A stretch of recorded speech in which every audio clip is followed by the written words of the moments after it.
Κουράστηκες να παριστάνεις ότι όλα είναι καλά? Οι μάσκες πέφτουν. Η ψυχική υγεία δεν είναι πολυτέλεια. Είναι ανάγκη.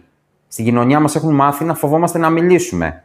Ότι όποιος ζητάει βοήθεια είναι αδύναμος. Ξέρεις τι είναι αδυναμία? Να υποφέρεις σιωπή. Να παριστάνεις ότι όλα είναι καλά, ενώ μέσα σου καταραίεις.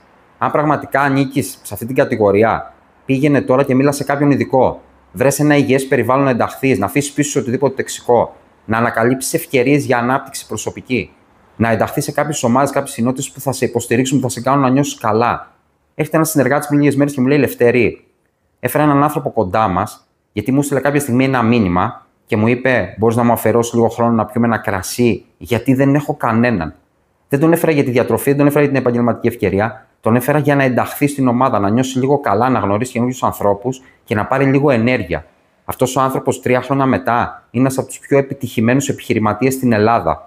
Ποιο είναι το ηθικό δίδαγμα? Η ψυχική υγεία είναι δύναμη. Να είσαι τολμηρός, να κάνεις το επόμενο βήμα σήμερα. Γιατί να ξέρεις ότι όλοι έχουμε μέσα μας ένα λουλούδι. Και όταν ενταχθούμε στο κατάλληλο περιβάλλον, αυτό το λουλούδι θα ανθίσει. Έτσι, μπορείς να ανθίσεις κι εσύ.